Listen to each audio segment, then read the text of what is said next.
C'est l'heure du journal de l'Afrique, soyez les bienvenus sur France 24. À la une ce soir, un témoignage recueilli par notre correspondant à Abidjan. L'homme fait partie des plaignants qui ont porté plainte la semaine dernière à Paris pour torture, assassinat et crimes de guerre contre Guillaume Soro. L'ancien chef rebelle ivoirien est accusé d'avoir commandité la mort de 5 personnes en 2004 et 2011. Le représentant de l'OMS, persona non grata au Burundi, Bujumbura, a ordonné son expulsion d'ici vendredi. L'Organisation mondiale de la santé est accusée par les autorités d'ingérence dans sa gestion de la crise du Covid-19. Une décision qui intervient à quelques jours de l'élection présidentielle prévue le 20 mai prochain. Et puis le secteur de la pêche qui souffre de la crise sanitaire au Sénégal. Notre correspondant s'est rendu dans la ville côtière de Mbour, à une centaine de kilomètres de Dakar. Il a tendu le micro aux pêcheurs qui tentent de s'adapter à la crise liée à la pandémie. La semaine dernière, une plainte pour torture, assassinat et crimes de guerre a été déposée à Paris contre Guillaume Soro et contre X. Les plaignants de nationalité ivoirienne et française accusent l'ancien chef rebelle d'avoir commandité en 2004 et 2011 la mort de 5 personnes, membres ou ex-membres de la rébellion, dont le charismatique Ibrahim Koulibaly. Notre correspondant à Abidjan, Thaïs Brouk, a rencontré l'un des plaignants. Écoutez son témoignage. C'est une plainte qui revient sur les heures les plus sombres de l'histoire ivoirienne. L'affaire portée devant la justice française concerne la mort de 5 personnes. Le plus célèbre d'entre eux, Ibrahim Koulibaly, dit IB, rival de Guillaume Soro à la tête de la rébellion des Forces Nouvelles, est mort en 2011, peu après la chute de Laurent Gbagbo. Les autres décès ont eu lieu à Korogo et Bouaké en 2004. Cet homme est un proche de Kassoum Bamba, exécuté après la prise du camp rebelle qu'il dirigeait à Bouaké. Son corps a été mutilé, et on a coupé sa tête, le cœur, on a enlevé son cœur, on lui a enlevé les parties génitales et ils ont emporté tout ça.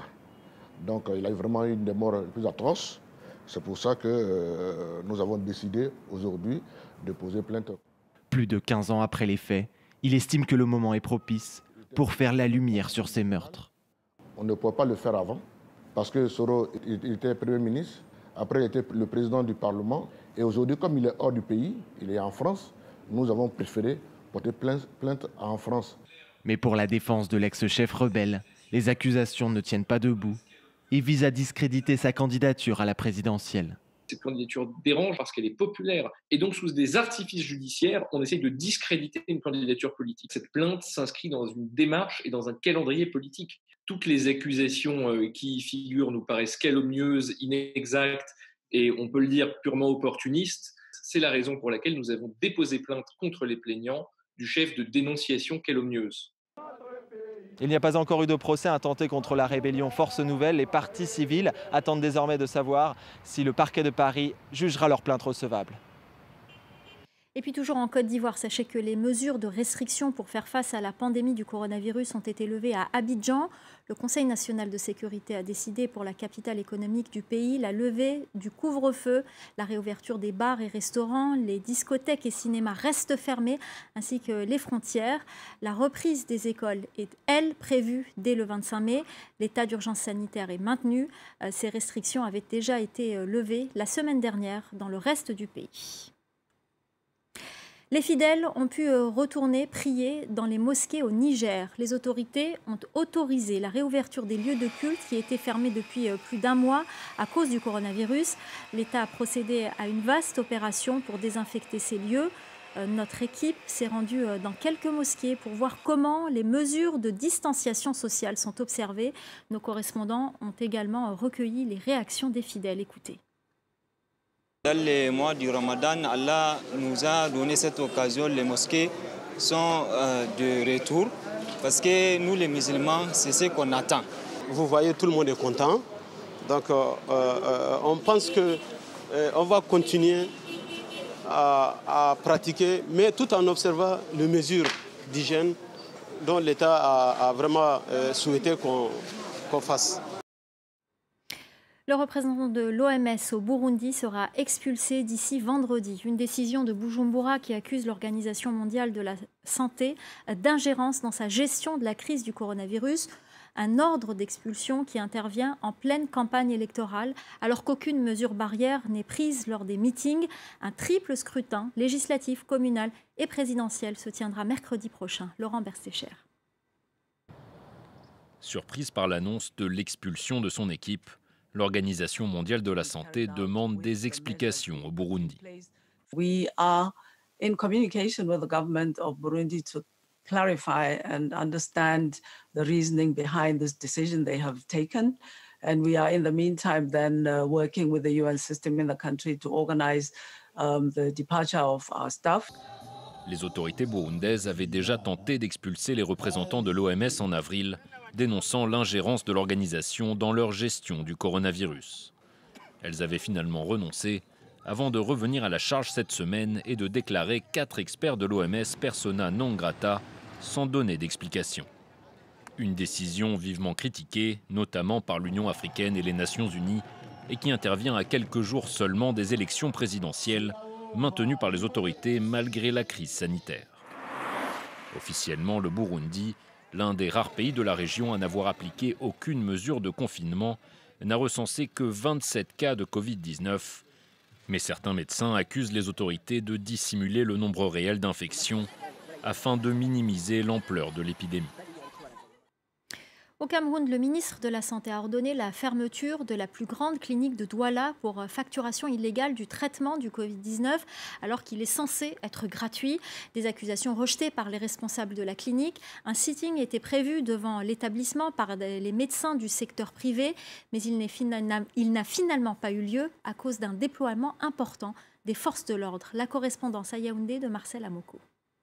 Il est reproché à cette clinique de pratiquer des coûts exorbitants, notamment pour les malades soupçonnés de Covid-19. Exemple, cette facture qui a fait le tour des réseaux sociaux d'un montant de 14 millions de francs CFA, soit un peu plus de 21 500 € adressée à un patient interné pendant 15 jours en soins intensifs. La faute de trop pour le ministère camerounais de la Santé qui martèle que la prise en charge des patients Covid-19 est gratuite et imputable au seul budget de l'État. Quelques jours plus tôt, la même clinique avait déjà défrayé la chronique en exigeant le paiement de la somme de 1 500 € à un patient soupçonné de Covid-19. L'homme décédera quelques heures plus tard d'un accident vasculaire cérébral, selon sa famille. Des accusations de pratiques frauduleuses et mercantiles rejetées par les responsables de la clinique Marie-O, qui bénéficie du soutien du syndicat des médecins exerçant en clientèle privée. Des médecins du privé qui avaient d'ailleurs prévu de manifester pacifiquement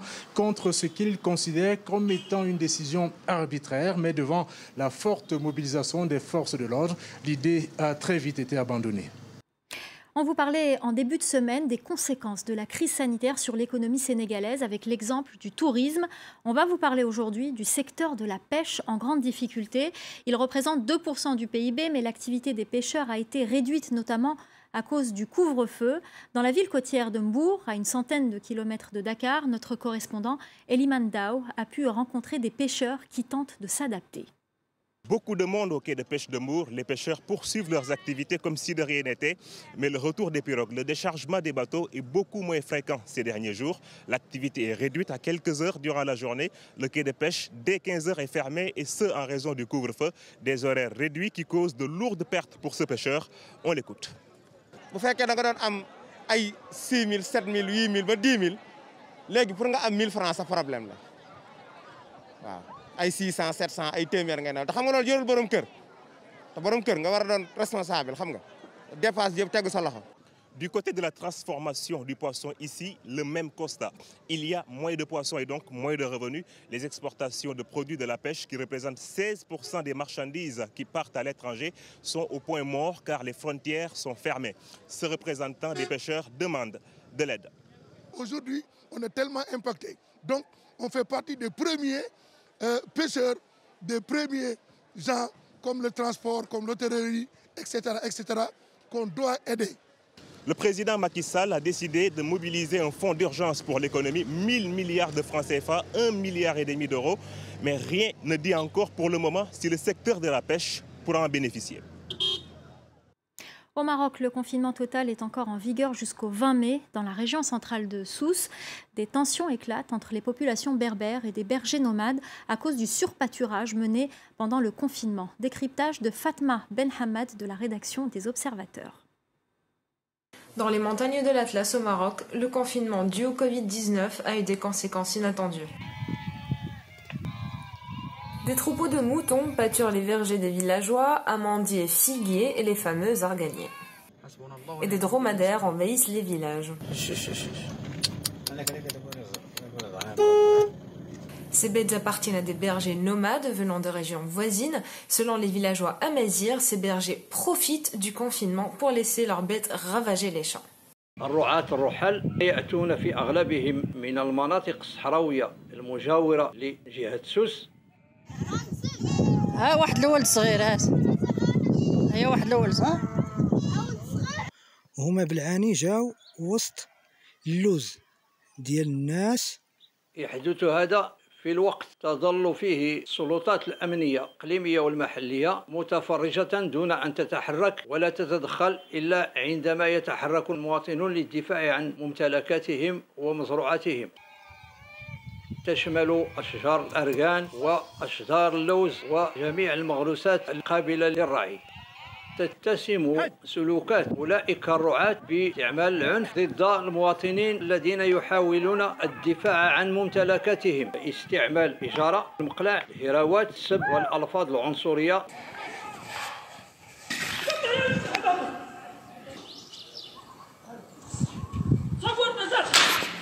منذ ظهور هذا المشكل هناك ضحايا قتيلين جرحى. هو مسؤولية وزارة الفلاحة، هي مطالبة بأن تخلق مناطق رعوية في المناطق الصحراوية التي يفيد منها أولئك الرعاة.